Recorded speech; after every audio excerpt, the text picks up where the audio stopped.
Hi പിച്ചു doctors. നമ്മളുടെ NEET 2025 ഇനി നമുക്കൊരു 5 മാസം സമയമേ ഉള്ളൂ.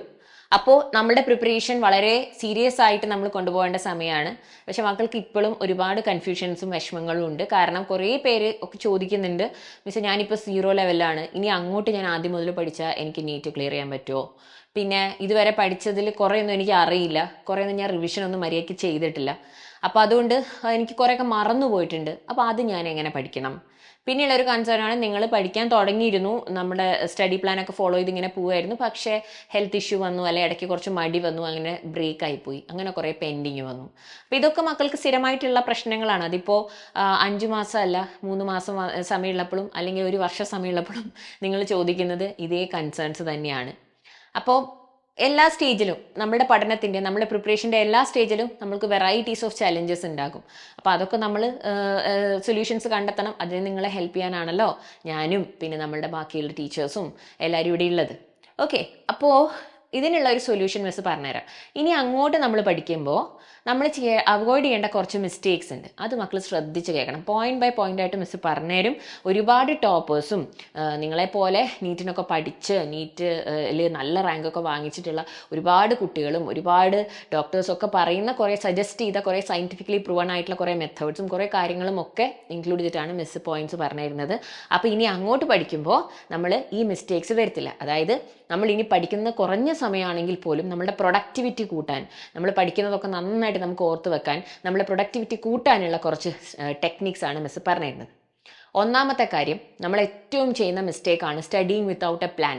നമ്മൾക്കൊരു പ്രോപ്പർ സ്റ്റഡി പ്ലാൻ ഇല്ലാതെ നമ്മൾ ടൈം ടേബിൾ സെറ്റ് ചെയ്യും, 2 ദിവസം അത് ഫോളോ ചെയ്യും, പിന്നെ അത് സെറ്റ് ആവുന്നില്ല, അത് മാറ്റും, ഇതിങ്ങനെ മാറ്റിക്കൊണ്ടിരിക്കും അല്ലേ. അത് നമ്മൾക്ക് ഒരിക്കലും ഒരു ടോപ്പിക്ക് തറവായിട്ട് പഠിക്കാൻ നമ്മളെ ഹെൽപ്പ് ചെയ്യില്ല. അപ്പോൾ studying without a plan is very bad. So we have to have a plan. നിങ്ങളുടെ ഒരു ദിവസത്തെ ഇതനുസരിച്ചിട്ട്, ഇപ്പോൾ നമ്മുടെ ബാച്ചിലൊക്കെയുള്ള കുട്ടികൾക്ക് ഓൾറെഡി സ്റ്റഡി പ്ലാൻ ഉണ്ട്, എക്സാംസ് നടക്കുന്ന ടൈം എല്ലാം നമ്മൾ സെറ്റ് ചെയ്ത് വെച്ചിരിക്കുകയാണ്. അതല്ല ഞാൻ പറയുന്നത്, അത് നിങ്ങൾ ഫോളോ ചെയ്തോളൂ. പക്ഷേ അത് കൂടാതെ നിങ്ങൾക്കൊരു സെൽഫ് സ്റ്റഡി ടൈം ഉണ്ടാവുമല്ലോ. നിങ്ങൾ തന്നെ ഇരുന്ന് അന്നന്ന് പഠിച്ച കാര്യങ്ങൾ അല്ലെങ്കിൽ ആ ആഴ്ച നിങ്ങൾ പഠിക്കാൻ പ്ലാൻ ചെയ്ത കാര്യങ്ങൾ അതൊക്കെ എന്താണ്, അത് ചെയ്യുന്നത് ഭയങ്കര ഇമ്പോർട്ടൻ്റ് ആണ്. So please have a plan. ഒരു പ്ലാൻ ഇല്ലാതെ ഒരിക്കലും നിങ്ങളുടെ പഠിത്തം ഇന്ന് ആദ്യത്തെ ചാപ്റ്റർ മുതൽ അങ്ങ് തുടങ്ങാം, 11th ഫസ്റ്റ് ചാപ്റ്റർ മുതൽ അങ്ങ് പഠിച്ചു തുടങ്ങാം, അങ്ങനെ ചെയ്യരുത്. ഓക്കെ, അപ്പം പിന്നെ നമ്മൾ എങ്ങനെയാണ് പഠിക്കേണ്ടത്, ഏത് ഓർഡറിലാണ് നമ്മൾ പഠിക്കേണ്ടത്? രണ്ടാമത്തെ കാര്യം, write down your weak and strong subjects. അതായത് നിങ്ങൾക്ക് ഏറ്റവും എളുപ്പമുള്ള സബ്ജക്ട്സ് ഏതൊക്കെയാണ്, നിങ്ങൾക്ക് ഏറ്റവും ഒന്നും അറിയാത്ത സബ്ജക്ട്സ് ഏതൊക്കെയാണ്. ഈ എളുപ്പമുള്ളതിൽ നിങ്ങൾക്ക് ഭയങ്കര 100% ഒരു ചുമ്മാ ഒരു ചാർട്ട് ഉണ്ടാക്ക്. 100% കോൺഫിഡൻറ്റ് ഏതൊക്കെയാണ് ബയോളജിയിൽ, 50% കോൺഫിഡൻസ് ഉള്ളത് ഏതൊക്കെയാണ്. അപ്പോൾ അതിൽ നമുക്ക് ഒട്ടും അറിയാത്തത് ഏതാണ്, ആ ചാപ്റ്റേഴ്സിൻ്റെ ലിസ്റ്റ് ഉണ്ടാക്കിയിട്ട് അതിനെ ബേസ് ചെയ്തിട്ട് നമുക്കൊരു സ്റ്റഡി പ്ലാൻ ഉണ്ടാക്കണം. അതേപോലെ തന്നെ കെമിസ്ട്രിയിലും ഫിസിക്സിലും ഒക്കെ എല്ലാ ചാപ്റ്റേഴ്സും ഒട്ടും കോൺഫിഡൻസ് ഇല്ലയെന്ന് ചിലപ്പോൾ നിങ്ങൾക്ക് തോന്നും. പക്ഷെ നിങ്ങൾ ആ ചാപ്റ്റർ എടുത്ത് വെച്ച് നോക്കുമ്പോൾ അല്ലെങ്കിൽ അതിൻ്റെ ഒരു കുറച്ച് ക്വസ്റ്റ്യൻസ് ചെയ്ത് നോക്കുമ്പോൾ നിങ്ങൾക്ക് മനസ്സിലാവും എന്തൊക്കെയോ അറിയാം, ചില ഏരിയാസാണ് എനിക്കറിയാത്തത്. So please write down, list down your strong and your weak subjects. ഓരോ ടോപ്പിക്സിൽ ഏതാണ് നിങ്ങൾക്ക് 100% കോൺഫിഡൻസ്, 50% കോൺഫിഡൻസ്, 20% കോൺഫിഡൻസ് ഉള്ളത്. എന്നിട്ട് അതിനെ ബേസ് ചെയ്തിട്ട് നമ്മൾക്ക് ഒരു സ്റ്റഡി പ്ലാൻ സെറ്റ് ആക്കണം ആ ടോപ്പിക്സ് കവർ ചെയ്യാനായിട്ട്. അപ്പോൾ writing down this is very important. എന്നിട്ട് വേണം സ്റ്റഡി പ്ലാൻ സെറ്റ് ചെയ്യാൻ. പിന്നെ നമ്മൾ ചെയ്യുന്ന മറ്റൊരു കാര്യമാണ്, സ്റ്റഡി പ്ലാനിൽ നമുക്ക് ഡെയിലി ടാസ്ക് ഉണ്ടാവണം. അതായത് രാത്രി നമ്മൾ ഉറങ്ങാൻ പോകുന്നതിന് മുമ്പ്, നമ്മളൊരു 11:30 ഉറങ്ങാൻ പോകുന്നതെങ്കിൽ 11:15 ആകുമ്പോഴേക്കും നമ്മൾ പോയിട്ട് നമ്മുടെ നെക്സ്റ്റ് ഡേയിലെ നമ്മുടെ സ്റ്റഡി പ്ലാൻ അനുസരിച്ചിട്ട് നമ്മൾ അടുത്ത തൊട്ട് ടാസ്ക് എന്താണെന്നുള്ളത് നമ്മൾ എഴുതിയിടണം. അപ്പം നമ്മളിപ്പോൾ ബുക്കിലൊക്കെ എഴുതി വെച്ചിട്ടുണ്ടെങ്കിൽ ചിലപ്പോൾ നിങ്ങൾക്കത് എപ്പോഴും എടുത്ത് മറിച്ച് നോക്കാനുള്ള ബുദ്ധിമുട്ടുണ്ടാവും. അപ്പോൾ നിങ്ങൾക്ക് വീട്ടിലൊരു വൈറ്റ് ബോർഡോ അല്ലെങ്കിൽ നിങ്ങളുടെ ഭിത്തിയിൽ വലിയൊരു ചാർട്ടൊക്കെ ഒട്ടിച്ച് വെക്കാൻ പറ്റുകയാണെങ്കിൽ നല്ലതാണ്. വൈറ്റ് ബോർഡാണ് ഏറ്റവും നല്ലത്. അപ്പോൾ ഓരോ ദിവസം നമുക്ക് മായ്ച്ചിട്ട് നെക്സ്റ്റ് ഡേയിലേക്കുള്ള നമുക്ക് എഴുതി വെക്കാമല്ലോ. അപ്പോൾ അത് ഭിത്തിയിൽ ഫിറ്റ് ചെയ്യുന്ന ഒരു വൈറ്റ് ബോർഡ് കിട്ടുകയാണെങ്കിൽ നല്ലതാണ്. നിങ്ങളുടെ റൂമിൽ നിങ്ങളുടെ സ്റ്റഡി സ്പേസിൽ അത് സെറ്റ് ചെയ്ത് വെക്കുക. ഡെയിലി അതിൽ എഴുതിയിടുക, ഇന്ന് ഞാൻ പഠിക്കാൻ പോകുന്നത് ഫിസിക്സിൽ ഈ ചാപ്റ്ററിലെ ഈ ടോപ്പിക്കാണ്. എൻ്റെ സെൽഫ് സ്റ്റഡി ടൈമിൽ ഞാനിന്ന് ചെയ്യാൻ പോകുന്നത് ബയോളജിയിലെ ഞാനിന്ന് ക്വസ്റ്റ്യൻസ് മാത്രമേ ചെയ്യുന്നുള്ളൂ, അത് ഏത് ടോപ്പിക്കിൻ്റെ ക്വസ്റ്റ്യൻസ്. അല്ലെങ്കിൽ ഞാനിപ്പം sexual reproduction in flowering plants ചാപ്റ്ററിലെ ഔട്ട് ബ്രീഡിംഗ് ഡിവൈസസ് ആണ് ഇന്ന് പഠിക്കാൻ പോകുന്നത്. So please right. ബയോളജി മാത്രമാണ് നോക്കുന്നതെങ്കിൽ അതിൽ ഏതൊക്കെ ടോപ്പിക്സ് ഈ very specific about what you are doing on that particular day. എന്നിട്ട് അതൊന്ന് ഡീവിയേറ്റ് ചെയ്യാണ്ടിരിക്കുക. ഓരോന്ന് പഠിച്ച് കഴിയുമ്പോഴും ടിക്ക് ചെയ്ത് പോവുക. ഇതൊക്കെ നമുക്ക് ആ ദിവസം കഴിയുമ്പോഴേക്കൂടെ ഭയങ്കര കോൺഫിഡൻസ് വരും. ഓക്കെ, ഞാൻ എൻ്റെ ദിവസം കുഴപ്പമില്ല, അത്യാവശ്യം പ്രൊഡക്റ്റീവായിട്ട് പോയി, അല്ലെ ഞാൻ പ്ലാൻ ചെയ്ത കാര്യങ്ങളൊക്കെ ഞാൻ പഠിച്ചു പോയി. അത് നോട്ട് ചെയ്ത് വെക്കുന്നത് ഭയങ്കര ഇമ്പോർട്ടൻ്റ് ആണ്. ആൻഡ് ഓൾസോ ഇതിൻ്റെ ഇടയ്ക്ക് നമ്മൾ എപ്പോഴെങ്കിലും സ്റ്റക്ക് ആയിട്ടുണ്ടെങ്കിൽ you will know what to do next. Okay, നിങ്ങൾ പഠിച്ചുകൊണ്ടിരുന്നപ്പോൾ വേറെ എന്തൊക്കെയോ ആലോചന വന്നു, ടെൻഷൻ വന്നു, അല്ലെങ്കിൽ വീട്ടിലാരെങ്കിലും വന്നു, വീട്ടിലൊക്കെ ഇരുന്ന് പഠിക്കുന്ന മക്കളാണെങ്കിൽ അങ്ങനെ കുറച്ച് സമയം പോയി. പക്ഷെ കുഴപ്പമില്ല, തിരിച്ച് വന്നാലും നിങ്ങളുടെ സ്റ്റഡി പ്ലാനിൽ ഇപ്പോഴും നിങ്ങൾ നിങ്ങളുടെ ഷെഡ്യൂളിലാണ് പോയിക്കൊണ്ടിരിക്കുന്നത്. അപ്പോൾ കുറച്ച് മിനിറ്റ്സ് നമുക്ക് മിസ്സായാലും കുഴപ്പമില്ല. ബാക്കി സമയത്ത് ഞാൻ ഇനി എന്താണ് പഠിക്കേണ്ടതെന്നുള്ളത് നിങ്ങളുടെ ബോർഡിൽ നോക്കിയാൽ നിങ്ങൾക്ക് മനസ്സിലാവും. അപ്പോൾ പിന്നെ ഇത് വെച്ച് കണ്ടിന്യൂ ചെയ്യാമെന്ന് വിചാരിച്ചിട്ട് നിങ്ങൾക്ക് ആ ദിവസത്തെ നിങ്ങളുടെ ടാസ്കുകൾ കംപ്ലീറ്റ് ചെയ്യാം. So please write down your daily task. അത് ഇങ്ങനെ വിസിബിൾ ആയിട്ട് കാണാൻ പറ്റുന്ന ഒരു സ്ഥലത്ത് എഴുതിയിട്ടാൽ that is very very good. That will also help you. പിന്നെ നിങ്ങൾ പഠിക്കുന്നൊക്കെ ഉണ്ടാവും, നിങ്ങളുടെ സ്റ്റഡി പ്ലാനൊക്കെ നല്ല വൃത്തിയായിട്ട് പോകുന്നുണ്ടാവും. പക്ഷേ you should also have A buffer day. അതായത് ഒരു 4 ദിവസം നമ്മൾ 5 ദിവസം കണ്ടിന്യൂസ് ആയിട്ട് പഠിച്ചു.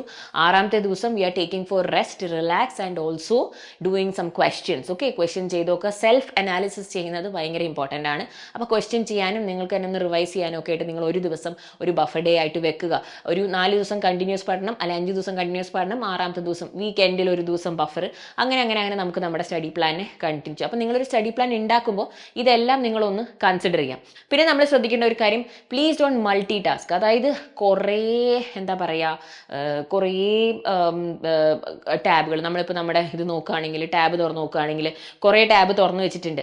നമ്മുടെ സിസ്റ്റം തുറന്ന് നോക്കുകയാണെങ്കിൽ കുറേ യൂട്യൂബ് ചാനൽ, കുറേ നോട്ട്സ്, കുറേ PDF, അല്ലെങ്കിൽ ബുക്ക് ടേബിൾ നോക്കുകയാണെങ്കിൽ കുറേ ഇവിടുത്തെ ബുക്ക്, അവിടുത്തെ ബുക്ക്, കുറേ പുറത്തുനിന്നുള്ള study material, out of NCERT material, കുറേ സാധനം തുറന്ന് വെച്ചിട്ട് എല്ലാം റെഫർ ചെയ്ത്, ഒരു സ്ഥലത്ത് സൈലത്തിൻ്റെ DPP, ഒരു സ്ഥലത്ത് NCERT, ഒരു സ്ഥലത്ത് പുറത്തുനിന്നുള്ള റെഫറൻസ് മെറ്റീരിയലുകൾ, ഇങ്ങനെ കുറേ സാധനം മൾട്ടിപ്പിൾ റിസോഴ്സസ് വെച്ച് റെഫർ ചെയ്തിട്ടാണ് നിങ്ങൾ പഠിക്കുന്നതെങ്കിൽ അത് നിങ്ങളുടെ പ്രൊഡക്ടിവിറ്റിയെ ഭയങ്കരമായിട്ട് എഫക്റ്റ് ചെയ്യും.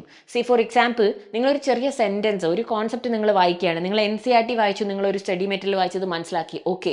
പക്ഷേ നിങ്ങളൊരു മൾട്ടിപ്പിൾ റിസോഴ്സസിൽ അതേ ടോപ്പിക്ക് പോയി വായിക്കുമ്പോൾ അവിടെയുള്ള സെൻറ്റൻസ് ഫ്രെയിമിംഗ് പോലും ഡിഫറെൻ്റ് ആയിരിക്കും. അഡീഷണൽ ആയിട്ട് കുറേ കാര്യങ്ങൾ അവിടെ പറഞ്ഞിട്ടുണ്ടാവും. അപ്പം നിങ്ങൾക്ക് പാനിക് വരും, അയ്യോ ഇതെന്താ ഞാൻ ഇവിടെ എഴുതിയിട്ടില്ലല്ലോ, അയ്യോ ഇതെന്താ ഞാൻ പഠിക്കേണ്ടതാണോ, അങ്ങനെ കൺഫ്യൂഷൻ വരും. അപ്പം please don't refer multiple resource. Multi tasking is not going to help you from your exam point of view. Stick to one resource, one teacher or one channel. നിങ്ങൾ മോട്ടിവേഷൻ ആണ് നോക്കുന്നതെങ്കിൽ, അല്ലെങ്കിൽ നിങ്ങൾ ടിപ്സ് ആണ് നോക്കുന്നതെങ്കിൽ, നിങ്ങൾ എപ്പോഴും try to stick to one person whose tips have worked out for you. എല്ലാവരും പറയുന്ന കാര്യങ്ങൾ നിങ്ങൾക്ക് വർക്കൗട്ട് ആവണമെന്നില്ല. അപ്പോൾ മൾട്ടിപ്പിൾ റിസോഴ്സസിലേക്ക് നിങ്ങൾ പോകാണ്ടിരിക്കുക. അതേപോലെ തന്നെയാണ് ഇതിൻ്റെ ഇടയ്ക്ക് എല്ലാം നടക്കുന്നുണ്ടാവും. ഒരു സൈഡിൽ പാട്ട് വെച്ചിട്ടുണ്ടാവും, ഒരു സൈഡിൽ TV ഓൺ ആയിരിക്കും, അല്ലെങ്കിൽ ഒരു സൈഡിൽ നിങ്ങളുടെ റീൽസ്, സോഷ്യൽ മീഡിയ കാര്യങ്ങൾ ഇങ്ങനെ റൺ ചെയ്തുകൊണ്ടിരിക്കുന്നുണ്ടാവും, ഒരു സ്ഥലത്ത് വാട്സപ്പ് ചാറ്റ് റൺ ചെയ്തുകൊണ്ടിരിക്കുന്നുണ്ട്. ഇതെല്ലാം കൂടി ചെയ്യരുത്. നിങ്ങൾ റെസ്റ്റിനും റിലാക്സിനും എടുക്കുന്ന സമയത്ത് നിങ്ങൾക്ക് പാട്ട് കേൾക്കുകയോ വാക്കിന് പോവോ ഇതൊക്കെ ചെയ്യാം. സോഷ്യൽ മീഡിയ ഞാൻ ഒരിക്കലും സജസ്റ്റ് ചെയ്യില്ല, അത് ടേൺ ഓഫ് ചെയ്യാനാണ് ഞാൻ പറയുക കുറച്ച് സമയത്തേക്ക്. Okay, so please try not to multitask my children. നിങ്ങളൊരു മൾട്ടി ടാസ്കറാന്ന് പറഞ്ഞ് പ്രൂവ് ചെയ്തിട്ട് അത് നിങ്ങളെ ഒരിക്കലും നിങ്ങളുടെ NEET exam point of view അത് ഹെൽപ്പ് ചെയ്യാൻ പോകുന്നില്ല. Maybe people will appreciate you നീ എന്തൊക്കെ കാര്യങ്ങളാണ് ഒരേ സമയത്ത് ചെയ്യുന്നത്, എത്ര ബുക്കാണ് ഒരേ സമയം വായിക്കുന്നത്, അതിന് നിങ്ങളുടെ റീഡിങ് എബിലിറ്റി അല്ലല്ലോ നമ്മളിവിടെ ടെസ്റ്റ് ചെയ്യുന്നത്. Okay, so please learn. നിങ്ങൾ എത്ര സ്ലോ ആയിട്ട് പഠിച്ചാലും, ഒരു ബുക്ക് ഒന്ന് പഠിച്ചാലും ഇറ്റ്സ് ഓക്കെ, പക്ഷേ learn the right things in the right way. Okay, അപ്പോൾ അത് ചെയ്യണം. കാരണം മൾട്ടി ടാസ്കിങ് നമ്മൾ പറയുന്നത് 40% നമ്മുടെ എഫിഷ്യൻസിനെ അത് കുറയ്ക്കും എന്നാണ് പറയുന്നത്. മൾട്ടിപ്പിൾ റിസോഴ്സസ് എന്നൊക്കെ വായിക്കുമ്പോൾ നമ്മൾ 1 മണിക്കൂർ കൊണ്ട് പഠിച്ച് കഴിയേണ്ട കാര്യം 1 മണിക്കൂറും 40 മിനിറ്റും ഒക്കെ എടുത്തിട്ടാണ് പഠിച്ച് കഴിയുന്നത്. അങ്ങനെ ഒരുപാട് സമയം നമ്മുടെ വേസ്റ്റ് ആവുന്നുണ്ട്. ഓക്കെ, പിന്നെ ഞാൻ പറഞ്ഞതുപോലെ അവോയ്ഡ് അൺനെസസറി ഡിസ്ട്രാക്ഷൻസ്. ഫോണൊക്കെ ഓഫ് ചെയ്ത് വെക്കുക. ഫോണിൽ നിന്നാണ് ക്ലാസ് കാണുന്നതെങ്കിൽ സോഷ്യൽ മീഡിയ ആപ്പുകൾ, നിങ്ങൾക്ക് അനാവശ്യമായിട്ടുള്ള നോട്ടിഫിക്കേഷൻസ് ഒക്കെ ടേൺ ഓഫ് ചെയ്ത് വെക്കുക. ആവശ്യമില്ലാത്തതൊക്കെ ഞാൻ പണ്ട് പറഞ്ഞു തന്നിട്ടുണ്ടായിരുന്നു. ഈ നീറ്റ് പ്രിപ്പറേഷൻ്റെ ഇനി അങ്ങോട്ടുള്ള സമയം നമ്മൾക്ക് ഈ അനാവശ്യമായ സോഷ്യൽ മീഡിയ, ഈ റീൽസ് ഡിസ്ട്രാക്ഷൻ ഇതൊക്കെ ഒഴിവാക്കാനായിട്ട് അനാവശ്യമായ കുറേ കാര്യങ്ങൾ വരുമല്ലോ, വ്ളോഗേഴ്സിൻ്റെ നോട്ടിഫിക്കേഷൻസ് വരും. സോ ഇതെല്ലാം നമുക്ക് ടേൺ ഓഫ് ചെയ്തിടാം. പക്ഷെ നിങ്ങൾ ചിലപ്പം നിങ്ങളുടെ ആ മനസ്സിൻ്റെ ഇതുകൊണ്ട് ടേൺ ഓഫ് ചെയ്തില്ല, എനിക്ക് ഇയാളെ ഭയങ്കര ഇഷ്ടമല്ലേ അതുകൊണ്ട് എനിക്ക് ടേൺ ഓഫ് ചെയ്തിടാൻ തോന്നുന്നില്ല എന്ന് നമുക്ക് തോന്നും. അപ്പം നമ്മൾ എന്ത് ചെയ്യണം? നമ്മുടെ നീറ്റ് പ്രിപ്പറേഷൻ കഴിയുന്നത് വരെ യൂസ് ചെയ്യാനായിട്ട് നമുക്കൊരു സെപ്പറേറ്റ് ഇമെയിൽ ID ക്രിയേറ്റ് ചെയ്യുക. ആ അക്കൗണ്ടിൽ നിന്ന് സ്റ്റഡി പർപ്പസിന് വേണ്ടി മാത്രം നമ്മൾ യൂസ് ചെയ്യുന്ന യൂട്യൂബ് ചാനൽസ് ഉണ്ടാവുമല്ലോ, ഒരു മോട്ടിവേഷൻ, ഒരു സ്ട്രാറ്റജിക്ക്, ഒരു റെഫറൻസിന് വേണ്ടി ഒരു ചാനൽ ഉണ്ടാവും, അതിന് മാത്രം നിങ്ങൾ സബ്സ്ക്രൈബ് ചെയ്ത് വിടുക. അതിന് നോട്ടിഫിക്കേഷൻസ് നമുക്ക് വരും. സോഷ്യൽ മീഡിയയും അങ്ങനെ തന്നെ ചെയ്യുക. If you really want social media, actually എല്ലാത്തിനും ഒരു ബ്രേക്ക് എടുക്കുന്നതാണ് നല്ലത്. ഞാൻ എപ്പോഴും പറയുന്നതല്ലേ, മെയ് 2025 കഴിഞ്ഞാലും ഈ ഇൻസ്റ്റാഗ്രാമും ഫേസ്ബുക്കും നിങ്ങളുടെ സ്നാപ്ചാറ്റോ എന്താണെന്ന് വെച്ചാൽ അതൊക്കെ ഇവിടെ തന്നെ കാണും. ഓക്കെ, എവിടെയും പോകാൻ പോകുന്നില്ല. ഓക്കെ, പിന്നെ നമ്മൾ ചെയ്യുന്ന മറ്റൊരു മിസ്റ്റേക്കാണ്, നമ്മൾ ഭയങ്കര ഇങ്ങനെ ഒരു മെഷീൻ പോലെ ഇങ്ങനെ വെറുതെ ഇരിക്കുക, ഒരു ഫീലിങ്സ് ഇല്ലാണ്ട് ഇമോഷൻസ് ഇല്ലാതെ പഠിക്കുക. പഠിക്കുമ്പോൾ എന്തിനാ ഇമോഷൻസ് നിങ്ങൾ ചോദിക്കും. It's needed. നമ്മളൊരു ടോപ്പിക്ക് വായിക്കുകയാണെന്ന് വിചാരിക്കും, നമ്മൾ NCERT വായിക്കുന്നു, ഇങ്ങനെ ഹൈലൈറ്റ് ചെയ്യുന്നു, വായിക്കുന്നു, ഹൈലൈറ്റ് ചെയ്യുന്നു, വായിക്കുന്നു, ഹൈലൈറ്റ് ചെയ്യുന്നു. അങ്ങനെ വെറുതെ വായിച്ച് ഹൈലൈറ്റ് ചെയ്ത് പോയിട്ടുണ്ടെങ്കിൽ that's not going to help you my future doctor. Because നിങ്ങൾ വായിക്കുന്നുണ്ട്, പക്ഷേ അത് എന്താ പറയുക, നിങ്ങളുടെ മൈൻഡിൽ രജിസ്റ്റർ ചെയ്യുന്നുണ്ടെന്ന് നമ്മളെങ്ങനെയാണ് മനസ്സിലാക്കുക? സോ നിങ്ങളുടെ മൈൻഡിൽ അത് രജിസ്റ്റർ ചെയ്യുക എപ്പോഴും നിങ്ങൾ അതിനെ റീകോൾ ചെയ്താലാണ്, അതായത് റിവൈസ് ചെയ്താലാണ്. Active recall method. ഒരു ടോപ്പിക്ക് പഠിക്കുമ്പം നമ്മൾ വായിച്ചു, എനിക്കിപ്പോൾ ഇത് ഓർമ്മയുണ്ട്, അത് ഹൈലൈറ്റ് ചെയ്തു, വായിച്ചു, ഹൈലൈറ്റ് ചെയ്തു. പക്ഷേ ആ പേജ് നിങ്ങൾ ഒരു 5 മിനിറ്റ് കഴിഞ്ഞ് വന്ന് നോക്കിയാൽ നിങ്ങൾക്ക് ഒരു ഐഡിയ ഉണ്ടാവില്ല നിങ്ങൾ അവിടെ എന്താ വായിച്ചതെന്നുള്ളത്. സോ ഇങ്ങനെ വെറുതെ ഒരു കഥ വായിക്കുന്നത് പോലെ വായിച്ച് കുറേ ഹൈലൈറ്റ് ചെയ്ത് പോവാതെ, ഒരു പാരഗ്രാഫ് വായിച്ചതിലെ കോൺസെപ്റ്റ് നിങ്ങൾക്ക് മനസ്സിലായിട്ടുണ്ടെങ്കിൽ അതിനെ റീകോൾ ചെയ്ത് നോക്കുക. നിങ്ങൾക്കത് തന്നെ പറഞ്ഞു നോക്കാം, അല്ലെങ്കിൽ എഴുതി നോക്കാം, ഒരു ഫ്ലോ ചാർട്ട് പോലെ എഴുതി നോക്കാം, അതൊരു മൈൻഡ് മാപ്പ് പോലെ വരച്ചു നോക്കാം, അല്ലെങ്കിൽ നിങ്ങളുടെ ഫാമിലിനോടോ ആരോടെങ്കിലും, നിങ്ങളുടെ അടുത്ത് ആരെങ്കിലും ഫ്രണ്ട്സ് ഉണ്ടെങ്കിൽ അവരോട് അത് പറഞ്ഞു നോക്കാം. So that you will know. Combine study ഒക്കെ ചെയ്യുന്നവരാണെങ്കിൽ അങ്ങനെ പറഞ്ഞു കൊടുത്ത് നോക്കാം. So that you will know how much you have understood. അത് നമ്മൾ റിപ്പീറ്റ് ചെയ്ത് പറഞ്ഞു കൊടുക്കുമ്പം അതിലെന്തെങ്കിലും നമുക്ക് മിസ് ഔട്ട് ആയിട്ട് നമുക്കറിയാം എവിടെയാണ് നമ്മൾ ഫോക്കസ് ചെയ്ത് പഠിക്കേണ്ടതെന്നുള്ളത്. അപ്പം പിന്നെ നമുക്കറിയാം നമ്മുടെ ബ്രെയിനിൻ്റെ ഫോക്കസ് പീരീഡ് മാക്സിമം ഒരു 45 മിനിറ്റ്സ് ഒക്കെ നമ്മുടെ ബ്രെയിനിന് കോൺസ്റ്റൻ്റ് ആയിട്ട് ഒരു കാര്യത്തിൽ ഫോക്കസ് ചെയ്ത് പഠിക്കാൻ പറ്റുള്ളൂ. അപ്പോൾ taking breaks is very very important അല്ലേ? അപ്പോൾ നമ്മൾ പോമഡോറോ മെത്തേഡൊക്കെ മിസ് എപ്പോഴും പറഞ്ഞു തരുന്നതാണ്. 30 മിനിറ്റ്സ് വായിക്കുക, ഒരു 5 മിനിറ്റ്സ് ബ്രേക്ക് എടുക്കുക, 30 മിനിറ്റ്സ് വായിക്കുക, 5 മിനിറ്റ്സ് ബ്രേക്ക് എടുക്കുക, അങ്ങനെ സെറ്റ് ചെയ്യാം. എങ്ങനെ വേണമെങ്കിലും നിങ്ങൾക്ക് നിങ്ങളുടെ സ്റ്റഡി പ്ലാൻ സെറ്റ് ചെയ്യാം. പക്ഷേ എപ്പോഴും നിങ്ങൾ ശ്രദ്ധിക്കേണ്ട ഒരു കാര്യം, ബ്രേക്ക് എടുക്കുമ്പം ബ്രേക്കിൻ്റെ ടൈമിൽ പോയിട്ട് ഫോൺ നോക്കരുത്. ബിക്കോസ് അതുവഴി നിങ്ങൾ ഒരുപാട് സമയം വേസ്റ്റ് ചെയ്യും. അത്രയും നേരം നമ്മൾ ഫോക്കസ് ചെയ്ത് ബ്രെയിനെ ട്രെയിൻ ചെയ്ത് പഠിപ്പിച്ചതൊക്കെ നമ്മൾ മറന്നു പോകും. ഓക്കെ, ഈ ബ്രേക്ക് എടുക്കുന്ന സമയത്ത് you can go for a walk, നിങ്ങൾക്ക് അത് ഇഷ്ടമാണെങ്കിൽ അല്ലേ, കുറച്ച് പാട്ടൊക്കെ കേൾക്കാം. പക്ഷേ no social media that time please. It's my humble request you. അല്ലെങ്കിൽ ഫാമിലീൻ്റെ അടുത്ത് സംസാരിക്കാം, ആരുടെങ്കിലും ഒക്കെ ഇതാക്കാം. പക്ഷേ don't talk to toxic relatives or toxic friends if you have any. നിങ്ങളെ ഭയങ്കരമായിട്ട് ഡീമോട്ടിവേറ്റ് ചെയ്യുന്ന, എന്താ പറയുക, നെഗറ്റീവായിട്ട് കാണുന്ന ആരടുത്ത് സംസാരിക്കാണ്ടിരിക്കുക. ആ സമയത്ത് അത് അവോയ്ഡ് ചെയ്യുന്നതാണ് നല്ലത്. ഓക്കെ, പിന്നെ നിങ്ങൾക്ക് ചെയ്യാവുന്ന ഒരു കാര്യം, ഇത് കുറേ പേർക്കൊക്കെ വർക്കൗട്ട് ആയിട്ടുണ്ട്. നിങ്ങൾ ഈ പഠിച്ച കാര്യമില്ലേ, ചുമ്മാ ഒരു വ്ളോഗ് പോലെ ഫോണിലൊക്കെ റെക്കോർഡ് ചെയ്ത് വെക്കുക. യൂട്യൂബ് വ്ളോഗിങ് ചെയ്ത് പഠിക്കുന്ന ഒരുപാട് നീറ്റ് ആസ്പിറൻസ് ഉണ്ട്. അപ്പോൾ അത് ചെയ്യാൻ നിങ്ങൾക്ക് ബ്രേക്ക് എടുക്കുന്ന സമയത്ത് പെട്ടെന്നൊരു ക്വിക്ക് വീഡിയോ എടുത്തേക്കാം, അല്ലെങ്കിൽ എന്താ പറയുക, ഒരു ഷോർട്ട് വീഡിയോ എടുത്തേക്കാന്ന് പറഞ്ഞിട്ട് ഫോണിൽ അതങ്ങ് റെക്കോർഡ് ചെയ്യാം. ഇനി അതല്ല, നിങ്ങൾക്കിനി പറയാനും ആക്റ്റീവ് റീകോൾ ചെയ്യാനോ ആരും അടുത്തൊന്നും ഇല്ലെങ്കിൽ ഫോണിൽ വീഡിയോ ആയിട്ട് എടുത്തോളൂ. ഒരു വ്ളോഗിൽ നല്ല ഹലോ ഗൈസ്, ഞാൻ ഇന്ന് പഠിച്ചുകൊണ്ടിരിക്കുന്നത് ഈ ടോപ്പിക്കാണെന്നൊക്കെ പറഞ്ഞിട്ട് അതിനെക്കുറിച്ച് നല്ലൊരു എക്സ്പ്ലനേഷൻ പോലെ അങ്ങനെ പറയുക. അപ്പോൾ അതും നിങ്ങളെ ആ ടോപ്പിക്ക് റീകോൾ ചെയ്യാനും ആ ബ്രേക്ക് ടൈം നല്ലപോലെ യൂട്ടിലൈസ് ചെയ്യാനും ഫുൾ എനർജിയിലിരിക്കാനും നിങ്ങളെ അത് ഹെൽപ്പ് ചെയ്യും. ഓക്കെ, പിന്നെ revisions are so important children. നിങ്ങൾ എത്ര പഠിച്ചെന്ന് പറഞ്ഞിട്ട് കാര്യമില്ല, പക്ഷെ നിങ്ങൾ ടോപ്പിക്സ് വീണ്ടും വീണ്ടും പോയി നോക്കിയില്ലെങ്കിൽ മറന്നു പോകും. അപ്പം ഞാനൊരു ദിവസം നിങ്ങളോട് പറഞ്ഞില്ലേ, അതായത് 5 ദിവസം പഠിക്കുന്നു, 6ാമത്തെ ദിവസം നമ്മളൊരു ബ്രേക്ക് എടുക്കുന്നു, അന്ന് നമ്മൾ ക്വസ്റ്റ്യൻസ് ചെയ്ത് നോക്കുന്നു. അതിന് മുമ്പ് അപ്പോൾ നമ്മൾ 4 ദിവസം പഠിക്കുന്നു എന്നാക്കുക, 5ാമത്തെ ദിവസം നമ്മൾ റിവിഷൻ. ആ 4 ദിവസം പഠിച്ച കാര്യങ്ങൾ നമ്മളൊന്ന് ഓടിച്ച് റിവൈസ് ചെയ്ത് നോക്കുക. അത് ഫ്ലോ ചാർട്ടിലൂടെ നോക്കാം, എങ്ങനെ വേണമെങ്കിലും നിങ്ങൾക്ക് റിവൈസ് ചെയ്ത് നോക്കാം. എന്നിട്ട് നെക്സ്റ്റ് ഡേ ആണ് നമ്മുടെ ബ്രേക്ക് ഡേ. ആ ബഫർ ഡേയിലാണ് നമ്മൾ ക്വസ്റ്റ്യൻസ് ചെയ്യാൻ പോകുന്നത്. ഇത് നിങ്ങൾക്ക് ട്രൈ കാരണം നിങ്ങൾ റിവൈസ് ചെയ്യുമ്പം ഇനി ആ 4 ദിവസത്തെ തന്നെ റിവൈസ് ചെയ്യണമെന്നില്ല. നിങ്ങൾക്ക് 11th ഏതെങ്കിലും ടോപ്പിക്ക്, ഓക്കെ, നിങ്ങൾക്ക് ഇപ്പം 12th ടോപ്പിക്സ് ഓക്കെയാണ്, 11th ടോപ്പിക്ക് മുഴുവൻ മറന്നു പോയെന്നാണ് തോന്നുന്നതെങ്കിൽ you have to repeatedly have a look at the topic. അപ്പോൾ 4 ദിവസം പഠിച്ചു, 5ാമത്തെ ദിവസം റിവിഷൻ ഡേ. ആ റിവിഷൻ ഡേ ഈ 3 ദിവസം പഠിച്ച കാര്യങ്ങളൊന്നും നോക്കാം, അല്ലെങ്കിൽ 11th ഏതെങ്കിലും ടോപ്പിക്ക് നിങ്ങൾ നോക്കാൻ ആഗ്രഹിക്കുന്നുണ്ടെങ്കിൽ അത് നോക്കാം. And 6th day is the buffer day.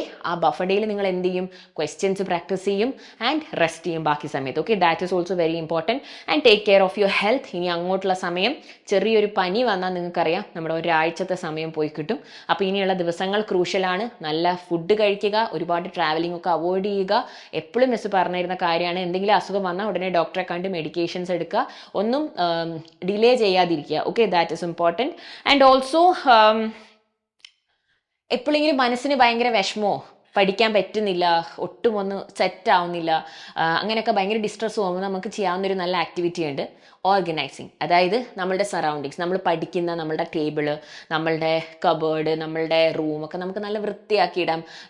റീഓർഗനൈസിങ് your study table, നിങ്ങളുടെ ബുക്സ് കാര്യങ്ങളൊക്കെ ഒന്ന് നമ്മൾ റീഓർഗനൈസ് ചെയ്ത് നല്ലൊരു പ്ലാന്റിനെയൊക്കെ അവിടെ വെച്ച് നല്ലൊരു ക്ലീൻ സ്പേസ് നമ്മൾ ക്രിയേറ്റ് ചെയ്ത് അതൊന്ന് റീഓർഗനൈസ് ചെയ്ത് കഴിയുമ്പോൾ നമ്മുടെ മൈൻഡ് ഒന്ന് ഫ്രഷ് ആവും. അപ്പോൾ വീണ്ടും നമുക്ക് ആ സ്റ്റഡി മോഡിലേക്ക് വരാനുള്ള ഒരു എനർജി കിട്ടും. എപ്പോഴും നമ്മൾ ഈ ഭയങ്കര മെസ്സി ആയിട്ടുള്ള കുറേ ബുക്കും കുറേ അതും ഇതും കുറേ ഫുഡിൻ്റെ സാധനങ്ങളൊക്കെ, പിന്നെ ബെഡും വൃത്തിയില്ല, അപ്പോൾ നമ്മൾ അങ്ങനെ ഒരു ഡിസോർഗനൈസ്ഡ് ആയിട്ടുള്ള ഒരു എൻവറോൺമെൻറ്റിൽ നമ്മൾ ഇരിക്കുമ്പോൾ നമ്മുടെ മൈൻഡും അതുപോലെ ആയിപ്പോവും.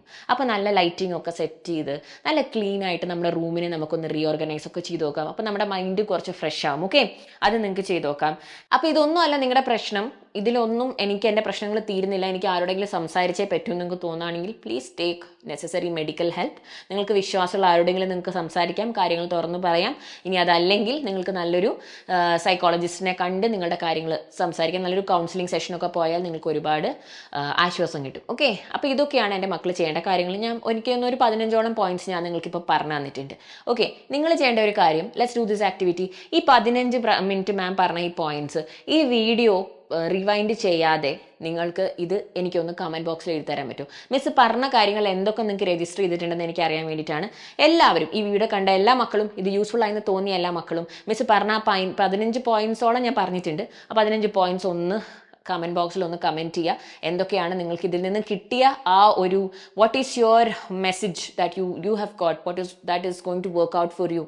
ഓക്കെ, ഒന്ന് പറയുക. അപ്പം ഞാൻ എന്ത് ചെയ്യും, ഞാൻ നിങ്ങളുടെ മെസ്സേജസ് നോക്കിയിട്ട് പിന്നെ ഇനിയും നിങ്ങൾക്കുള്ള കൂടുതൽ ഇതുപോലെയുള്ള വീഡിയോസും സജഷൻസും ഒക്കെ ആയിട്ട് വരുന്നതായിരിക്കും. അപ്പോൾ ഇനിയുള്ള 5 മാസം ക്രൂഷ്യലാണെന്ന് നമുക്കറിയാം. അത് നമ്മൾ നന്നായിട്ട് യൂട്ടിലൈസ് ചെയ്യും. ഒട്ടും നമ്മൾ സമയം വേസ്റ്റ് ചെയ്യില്ല. My future doctor. അപ്പോൾ ഞാൻ കമൻറ്റ് ബോക്സിൽ നോക്കൂ കേട്ടോ, എന്തൊക്കെയാണ് മക്കൾക്ക് കിട്ടിയ പോയിന്റ്സ് ഉള്ളതെന്നൊന്ന് പറയുക. നല്ല പോലെ പ്രിപ്പറേഷൻ മുൻപോട്ട് പോട്ടെ, ഒട്ടും പേടിക്കേണ്ട. All the very best.